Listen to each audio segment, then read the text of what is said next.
네, 안녕하세요. 김성규입니다. 이렇게 처음 발제를 맡게 돼서 되게 영광스럽습니다. 지금부터 글로벌 환경 주요 이슈와 트렌드에 대해서 말씀드릴 텐데요. 오늘 행사의 타이틀만큼 기후 관련 기술 그리고 시장 중심으로 말씀드리도록 하겠습니다. 일단은 뭐 어떤 기후 관련 행사에서 나와도 처음 말씀드릴 수밖에 없고 되게 중요하지만 우리가 그 너무나 익숙해져서 중요성을 잊고 있는 이슈일 것 같은데요. 우리가 매년 반복되는 이슈처럼 가장 뜨거운 나날들을 보내는 것이 매번 이렇게 기록이 되는 것 같습니다. 근데 이런 부분에서 저희가 지금 경험하고 있는 폭염이나 아니면 이러한 지표면 온도의 전반적인 상승 추세는 이런 부분이 어떻게 부담이 될 것인가를 생각하면 지금 당장도 힘들지만 더 안 좋을 것이다라는 것을 상징하는 그런 부분인 것 같아서 많은 부담이 되는 것 같습니다. 그렇게 기후 기술이나 어떤 기후 산업 이런 부분들도 중요한 것 같고요. 근데 이러한 부분들의 예상들이 내년에는 더 안 좋은 기상 이변으로 나타난다는 그 부분들이 상당히 우려스럽습니다. 벌써부터 이제 내년에 엘니뇨나 이러한 여러 가지 기상 이변들이 일어날 것이다라고 경고를 하고 있고요. 실질적으로 이런 부분들이 어떻게 큰 부담으로 작동할 것인가 이런 거에 대해서 다시 생각해 볼 필요가 있는 시점인 것 같습니다.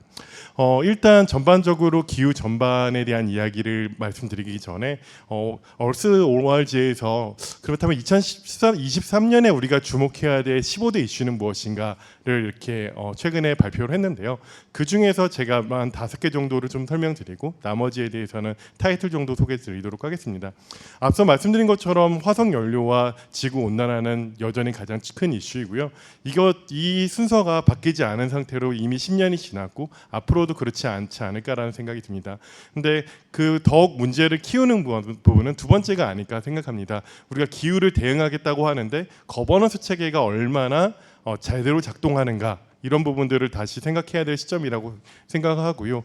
또 여기서는 이제 유엔이라는 어떤 그 우리의 어떤 그 기관, 그 유엔이 2차 세계대전 이후에 어떤 세계적인 문제를 대응하는 부분에서 기후 대응에서 강제성 없는 상태에서 얼마나 효과적으로 작동할 것인가, 더 복잡하고 어려운 문제들을 풀 수 있는 거버넌스가 필요한데 현실적으로 이러한 거버넌스를 해소하는 그 부분들에 대한 충분한 논의나 실질적인 움직임이 없기 때문에 거버넌스가 없는 상황에서 각 개별 영역에서의 어떤 활발한 움직임을 요구하는 상당히 어려운 환경이 처해져 있다라는 그 부분이고요.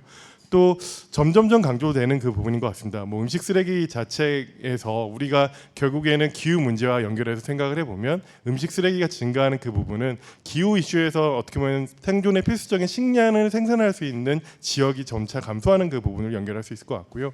어떻게 보면 우리가 초과의 시대를 살고 있는데 미래에는 부족의 시대를 넘어가는 그런 흐름에 있을 때 이런 음식 쓰레기를 어떻게 효과적으로 처리할 것인가 이런 문제들은 점점 더 심각해질 것이라고 볼 수 있을 것 같고요. 네 번째 이슈 같은 경우에는 우리나라에서는 상대적으로 중요하게 다뤄지지는 않지만 세계 주요한 이슈에서 빠지지 않고 등장하는 종 다양성인 것 같습니다. 결국에는 인간 중심의 어떤 사고 방식이 있는 이런 산업 체계 아래에서 우리의 어떤 전반적인 심각성을 일깨워주는 그러한 종 다양성 손실에 대해서 생각할 시점이고요. 또 사실은 일반 시민들은 문제점을 인식하고 있지만 충분한 대응이 나오지 않는 플라스틱 오염 역시 중요한 이슈 중에 하나입니다. 그 외에 이제 제목들을 보시면 산림, 대기, 빙하, 불안정, 패스트 패션, 토양 황폐화 등 여러 가지 환경 관련한 주요 이슈들이 표출이 됐고요. 일부는 대중들이 많이 인식하는 문제도 있고 일부는 대중들이 이런 부분에 대해서 충분히 생각하지 못하기 때문에 시간이 있다면 이런 부분들을 하나씩 다 리마인드하는 것도 필요할 것 같습니다. 그렇다면 과연 기후 기술 관련해서 우리가 이러한 심각성이 점점 더 커지고 있고 중요성도 더 커지고 있는데 얼마나 대응을 하고 있는가라고 하면 상당히 요즘 어디를 가든 공통적으로 말씀하시는 부분이 어렵다. 여러 가지 환경이 어렵다. 경기도 좋지 않고 투자 자금도 마르고 있다. 금리는 높아진다. 이런 부분들이 기후기술 투자에도 영향을 미치는 부분인 것 같습니다. 그래서 이런 부분들을 어떻게 보면은 정제된 용어로 표현을 하면 결단력과 적응력을 시험하는 시간이다. 상당히 어려운 환경 속에서 생존이나 아니면 이런 확장성을 어떻게 가져갈 것인가라는 그런 문제들이 부딪힌다는 부분을 확인할 수 있을 것 같고요. 또 어떻게 보면 러시아 우크라이나 전쟁을 포함한 공급망의 위기, 미중 기술 패권의 경쟁, 심화 등 여러 가지 그 이슈 속에서 모든 종류의 민간 시장이 침체됐는데 뭐 낙관적으로도 볼 수 있고 아니면 이런 부분에서 아쉬움을 느낄 수도 있는 부분인데요. 전체 시장은 50% 정도 감소됐는데 기후는 상대적으로 덜 감소한 부분은 그나마 조금은 희망을 가지고 볼 수 있는 부분이 아닌가라는 생각을 합니다. 그러면 이제 점유율 부분에서 어떤 부분이 좀 변화가 되느냐라고 보면은 여러 가지 이슈가 있는데요. 뭐 에너지, 그다음에 음식, 산업 이런 여러 영역들이 있을 것 같은데 산업 부분에서는 어떻게 보면 전체 투자 비중에서의 산업 영역이 커지고 있다. 어떻게 보면은 그런 필드 플레이어로서 산업 부분에서의 기후 감축과 관련한 이슈가 그런 먼 미래의 일이 아니라 현재의 일이 됐고 산업 부분에서의 투자가 점차 확산된다는 그 부분들은 어떻게 보면은 이런 부분이 정부 정책 주도에서 시장 주도 아니면은 그런 부분에서 산업 주도의 흐름으로 이어지는 과정 중에 있다라고 볼 수 있는 흐름이 아닐까 생각을 합니다. 그렇다면 기후 중에서도 어떻게 보면 그 비중이 줄지 않고 투자 금액적으로는 약간 늘었다고 볼 수 있는 에너지 부분 스타트업들을 좀 보면 좋을 것 같은데요. 어떻게 보면 에너지 부분 스타트업이라고 하는 것은 지금 이제 본격적으로 얘기되는 게 탄소 배출 관련해서 기업과 산업에서 이런 부분들을 관리하고 또 줄여나가는 그런 계획들을 구체적으로 만들어야 되기 때문에 탄소 배출을 데이터로 분석하는 이러한 부분들이 투자를 많이 받고 있다. 그리고 전력회사라고 쓰긴 했지만 전력, 열 그런 여러 가지 에너지들을 통합하는 어떤 유틸리티 플랫폼들이 소프트웨어적이든 하드웨어적이든 어떤 중요한 투자 영역으로 가고 있고요. 또 장기적으로 필요하다 아니면 생태계 관점에서 우리의 새로운 조성이 필요하다고 얘기하는 수소 기술이나 어떻게 보면은 우리가 궁극적으로 탄소 감축 측면에서 볼 때 장기적으로 반드시 필요하다 볼 수 있는 CCUS 또 높은 잠재력이 있는 핵융합 그리고 이미 주요한 기술로 자리 잡은 재생에너지 에너지 효율 이런 부분들이 중요한 투자 대상으로 되고 있다라고 볼 수 있을 것 같고요. 2022년 기준으로 이야기를 하면 VC 자금이 절반 정도로 감소했지만 에너지 부분은 오히려 증가를 했다. 많은 증가는 아닌 증가 속도에서는 둔화를 보이지만 전체적인 안 좋은 상황 속에서는 선방하고 있다라고 볼 수 있을 것 같고요.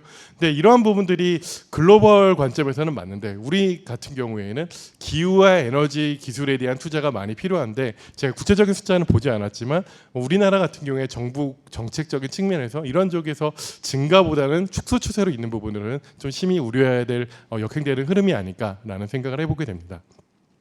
그래서 결국에는 에너지 기술에서는 어떤 기술들이 주목받았나라고 하면 현재 당면하에 있는 가장 큰 문제를 해결해야 되고 또 이미 상업화돼서 산업적으로 돌아가고 있는 배터리와 재생에너지 중심으로 투자가 이루어지고 있다라는 부분을 볼 수 있을 것 같고요. 그 두 개의 부분이 전체의 3분의 1을 차지하는 부분을 알 수 있습니다. 그리고 좀 장기적인 관점에서 필요한 수소, 핵융합이나 탄소 포집들 같은 경우에는 의미 있는 증가하는 추세들을 보이고 있고요. 증가율로 보인다면 꽤 높은 증가 추세를 보이고 있다는 것을 알 수 있을 것 같습니다. 그리고 데이터 수집 같은 경우에도 어떻게 보면 되게 약한 미미한 시장에서 가장 빠르게 성장한 시장으로 되고 있는데 결국에는 그런 감축 의무 보고라는 부분들이 공시에서 의무화되고 있는 그런 유럽의 흐름들이 반영된 부분이라 보실 수 있을 것 같고요.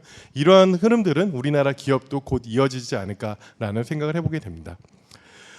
에너지 분야 투자는 국제에너지기구의 어떤 흐름을 가져왔습니다. 결국에는 지난 2년간, 2, 3년 동안을 보면 러시아, 우크라이나 전쟁이 터졌고 이로 인해서 어떻게 보면은 에너지 안보 위기가 중요시였고요. 또 코로나 전후에서 어떻게 보면 코로나 이후의 어떤 그런 새로운 수요 아니면 수요의 정체를 해소 이런 부분에서 어떤 기존 전통적인 가스나 석유에서의 상류적인 투자 부분들 그러니까 후방 산업에서의 투자들이 증가한 부분이 있고요. 또 다만 재생에너지 역시 함께 증가하는 모습을 보이지 않았나라는 생각을 합니다. 근데 전반적으로 우리가 긍정적으로 볼 수 있는 부분은 과거에는 재생에너지와 화석연료의 투자가 1대1이었는데 지금은 재생에너지와 화석연료가 1.7대1로 역전된 그 부분들은 우리가 유의미하게 볼 수 있고 어떻게 보면 이러한 흐름들을 어떻게 가속화시켜야 될까라는 그 부분들이 정책 상단에서는 좀 고민을 해야 될 부분이라고 생각을 합니다. 재생에너지 부분은 태양광 중심으로 가고 있고요. 또 어떻게 보면 이미 상용화되어 있는 전기차 이런 부분들이 청정에너지 분야에서의 투자를 전반적으로 견인하고 있는 흐름이라고 보시면 될 것 같습니다. 그나마 이러한 여러 가지 어려운 상황 속에서 긍정적으로 보이는 부분들은 재생에너지에서의 태양광 부분과 전기차의 어떤 그 어떤 승용차에서의 전동화 흐름들이 성장세가 지속 유지가 되고 있고, 많은 여러 가지 전망 속에서도 그런 성장에 견고한 그런 흐름들은 지속 유지될 것이다라고 볼 수 있는 그 부분들의 지표들이 나오고 있다라고 볼 수 있을 것 같고요. 이러한 부분 투자 전반적으로 볼 때 중국이 압도적으로 많은 청정 에너지 영역의 투자 부분을 차지하고 있다. 그리고 선진국으로 본다면 전체 90%가 선진국에서 이루어지고 있다. 그러면 에너지 전환의 전체적인 흐름에서 본다면 어떻게 보면 일정 국가가 이루어지는 게 아니라 결국엔 전 세계가 함께 나아가야 되는데, 선진국과 어떻게 보면 개발도상국 중에 주요한 국가인 중국을 넘어서 전 세계에 이렇게 넘어가는 그 흐름들을 어떻게 만들 것인가라는 그 부분들이 앞으로의 장기 과제가 될 것이다라는 그 부분으로 확인할 수 있을 것 같습니다.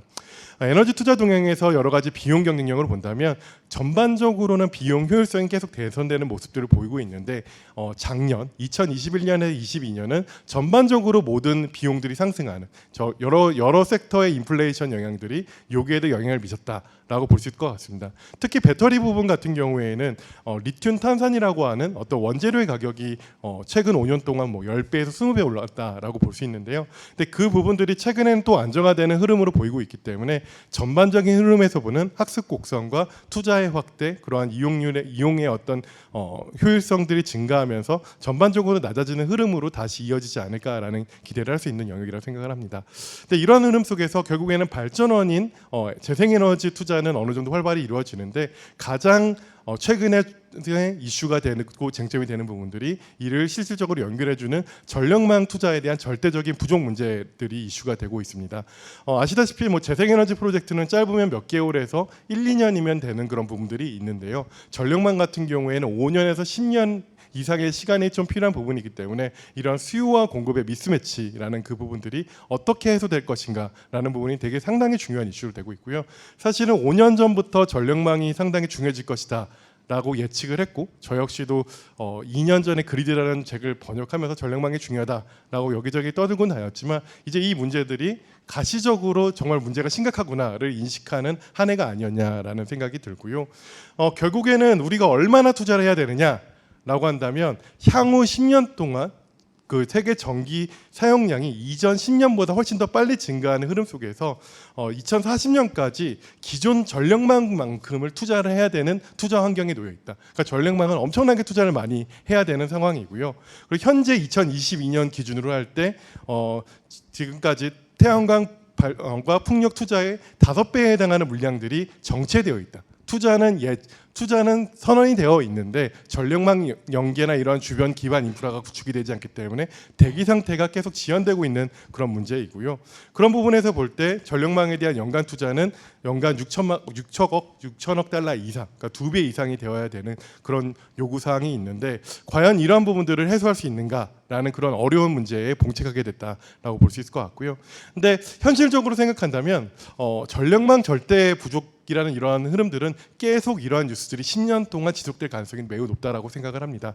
전력망 투자는 대규모 투자가 필요하고요. 또 많은 지형적인 요소나 아니면 시민사회 수용이나 여러 가지 갈등 요소들을 해소해 나가야 되는 그런 문제가 있기 때문에 메가 프로젝트의 어떤 전형적인 모습이라 볼 수 있을 것 같습니다. 메가 프로젝트는 예산이 초과되고 시간이 초과되고 수익이 미달되고 상황이 반복되는 그런 흐름이 있을 것 같고요.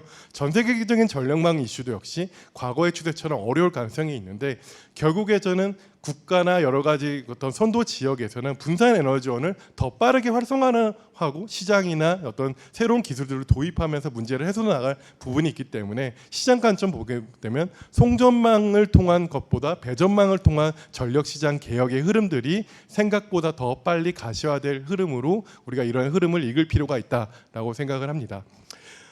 그래서 이러한 부분에서의 여러 가지 이슈가 있는데요. 어떻게 보면 텍사스 같은 경우에는 산유 지역, 그러니까 어떻게 보면 석유를 가지고 있는 지역으로 알고 있지만 재생에너지 비중이 이미 매우 높은 지역으로 여러 가지 문제들이 많이 나오고 있습니다. 그래서 사실은 어떻게 보면 미래를 얘기할 수 있는, 우리 입장에서 미래를 얘기할 수 있는 지역을 어디를 꽂을까 하다가 텍사스를 가져왔는데요. 텍사스에 보면 유튜브에서 찾으시면 일간 전기 예보를 하는 어떤 그런 모습들을 볼 수 있을 것 같습니다. 사실은 우리가 기상 예보를 하는 건 되게 상당히 익숙하잖아요. 뭐 날씨가 어떻고 비가 언제 오고. 근데 미래에는 일간 전기 예보라는 게 일상화될 가능성이 높다라는 그런 흐름을 보이고 있고요.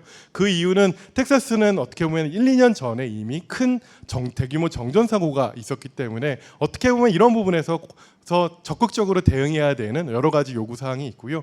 가장 최근에 있었던 이슈로는 여러분 옆에 보시는 금한 일식이라고 하는 반지꼬리 모양의 일식이 있었는데요. 이런 부분은 이제 아마추어 전문가든 여러 가지 어떤 천문학자들한테는 되게 흥분을 주는 이벤트였는데 전력망을 운영하는 전력 개통 운영자 입장에서는 정전이 나면 어떡하지? 전력 수급은 어떡하지? 이런 이슈로 상당히 오랫동안 이런 부분들이 기상이 예보된 가운데서 어떻게 해소해 나갈 것인가라는 그런 부분들이 고민이 있었습니다. 그래서 이런 가려지는 부분들이 텍사스 면적의 20%가 되는데 전력 수급을 어떻게 할 것인가 이런 부분들이 이슈가 됐고 다행히 이번에 넘어갔지만 올 겨울과 또 이런 여러 가지 기상 이변에 따라서 전력 수급 문제에 대한 악화에 대한 이슈가 일상화되는 어떻게 보면 그 우리가 경험하지 않은 그 다음 단계를 경험하고 있다라고 볼 수 있을 것 같습니다. 근데 그런 부분에서 텍사스는 어떻게 해결하고 있느냐라고 한다면 어떻게 보면은 우리가 사실은 전력 시장이나 아니면 산업적으로 볼 때 우리가 사실은 진화하지 못하고 있는 그런 부분들을 텍사스는 이미 시장과 여러 가지 새로운 서비스로 해소 나가는 모습들을 보이고 있는데요. 테슬라 에너지가 테슬라 일렉트릭을 만들었고요. 테슬라 일렉트릭을 통해서 분산 에너지의 어떤 양방향 거래를 가능하는 VPP 시장, 가상 발전소 시장이 열린 부분이 있습니다. 그래서 테슬라 태양광과 테슬라의 전력 저장 시설을 소유한 고객들한테 그것들을 대파는 어떤 그런 가격이 실시간 전력 수급상에 따라서 변화하고 그런 부분은 수익의 차익을 실현할 수 있는 부분들이 나오고 있고요. 그런 부분에서 고객들이 전력 저장 설비를 가지고 있는 고객들이 이제 수익을 실현하는 그런 사업 모델들이 구현돼서 실행되고 있는 모습들을 확인할 수 있습니다. 그래서 실제로 이런 캡처 화면들은 IR 자료나 제가 트위터에서 직접 캡처한 부분일 수 있는데요. 이렇게 태양광을 자연스럽게 하고 전력 저장치가 있고 또 테슬라 일렉트릭 플랫폼으로 들어가면 지금 전기차를 충전하고 있는지 그리고 태양광의 생산이 어떻게 되는지 전력 저장이 어떻게 되는지 전력 흐름이 어떻게 되는지 지금의 가격이 어떻게 되고 수익이나 아니면 비용이 어떻게 되는지를 확인할 수 있는 플랫폼이 있고요. 또 이러한 부분에서 테슬라 역시 당연히 전기차의 어떤 양방향 충방전이라는 부분들이 기능적으로 그리고 규제적으로 가능하게 되면 V2G 시장으로 이어지는 통합 VPP 플랫폼을 이미 작동시키고 있구나라는 부분을 확인할 수 있고요. 다만 이러한 부분이 우리나라 같은 경우에 이런 것들을 언제 실현할 수 있을 것인가? 지금 뭐 시범 사업만 반복하고 하고 있는 부분에서 실질적인 개통, 전력망의 수급 문제들을 소비자가 가진 자원을 통해서 해소하는 그러한 것들을 비즈니스로 열어주는 이런 부분이 우리는 갈라파고스처럼 닫혀 있는데 결국에는 이런 부분들이 저는 빨리 확산되지 않을까. 앞서 말씀드린 전력망의 정체와 더불어서 분산 에너지 시장의 활성화는 자연스러운 연결된 흐름이고 이러한 부분들이 어느 정도 수익성과 사업성을 보이면서 빠르게 확산하는 어떤 조짐이 보인다. 라는 그 부분들을 말씀드릴 수 있을 것 같고요. 그런 전반적인 어떤 우리의 탄소 중립 목표는 에너지 관점에서 어떠냐라고 한다면 이건 국제에너지기구에서 2021년 발표한 탄소 중립 로드맵을 저번 달인가 9월 달에 이제 업데이트한 부분을 발표를 했는데요. 여러 가지 투자 계획이나 이미 생산되어 있는 어떤 생산 공정들을 봤을 때 태양광은 2030년까지 초과 달성하는 맨 왼쪽에 있는 그림을 볼 수 있는데 풍력이나 히트펌프, 에너지 저장 그리고 수전해 같은 경우에는 목표보다 많이 미달하는 노란 선이 이제 목표와 실질적인 어떤 그 갭을 의미하는데 이런 부분이 상당히 어려움이 있다. 바꿔 생각하면 태양광과 배터리는 소비자 인접 시장이기 때문에 어느 정도 목표를 향해 달성한다고 저는 생각을 하고 있고요. 풍력 같은 경우에는 대규모 프로젝트이기 때문에 지연이나 여러 가지 비용 그리고 금리 이런 경기의 문제로 어느 정도 정체되거나 프로젝트가 좀 돌아가기 어려운 환경들이 좀 반영된 거라고 생각을 하고요. 히트펌프나 수전해 같은 경우에는 기술 개선이나 아니면 아직은 가격 효율성이 충족되는 시장보다는 그렇지 않은 시장이 정체계적으로 많기 때문에 시장 제도 개선적인 측면이나 아니면 기술적 성숙이 조금 더 필요한 영역이 아닐까 구분해서 생각할 수 있을 것 같습니다.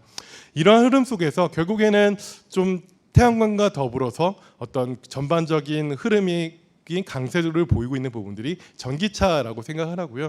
저는 전기차를 활용한 여러 가지 비즈니스 모델들이 지금은 어떻게 보면은 실증 단계에 있거나 상용화 전 단계에 있지만 결국에는 이건 빨리 가시적으로 갈 수밖에 없다. 그래서 전기차 관련 비즈니스 모델들이 어떻게 보면 분산 에너지 영역에서 빠르게 확산될 수 있는 조짐들은 이러한 흐름에서 나타난다라고 해석이 가능하다고 생각을 합니다.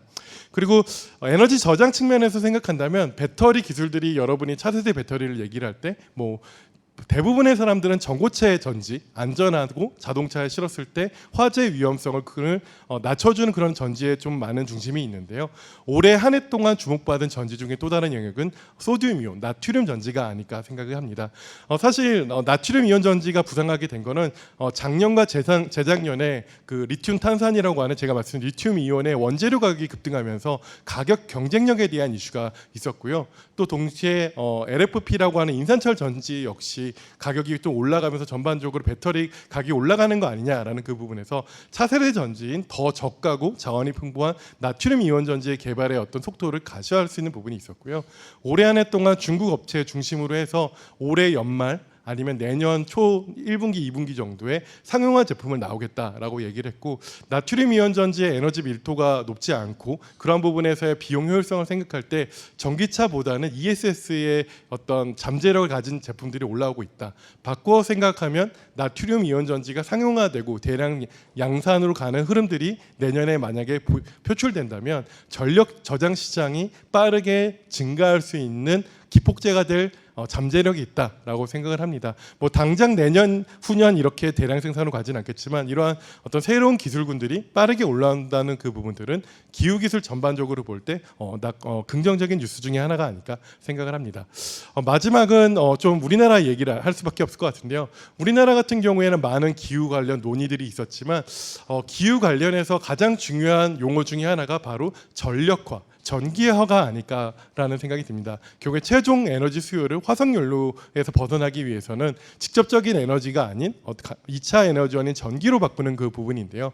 그런 전기로 바꾼다는 건 지금 전기 수요 전체 에너지의 전기가 차지하는 비중인 15에서 20% 정도를 최소 50% 이상으로 올려야 된다는 얘기를 하고 있는데 그건 전력 산업에서의 어떤 가장 중요한 사업자 중 한전이 투자 여력이나 무언가 개혁을 할 수 있는 여력이 있는가?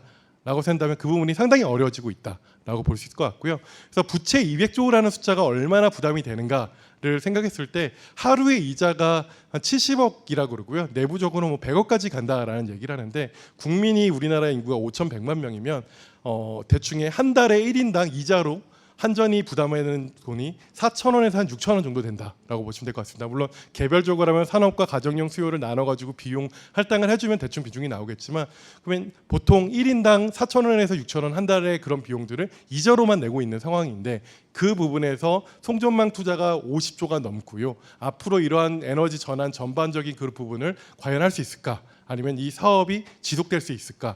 아니면 이러한 내부적인 개혁이 아닌 점진적인 개혁이나 그러한 효율적인 개선이 아닌 구조조정의 위험으로 갈 어떤 리스크는 커지고 있지 않을까라는 부분에서 꽂아봤습니다.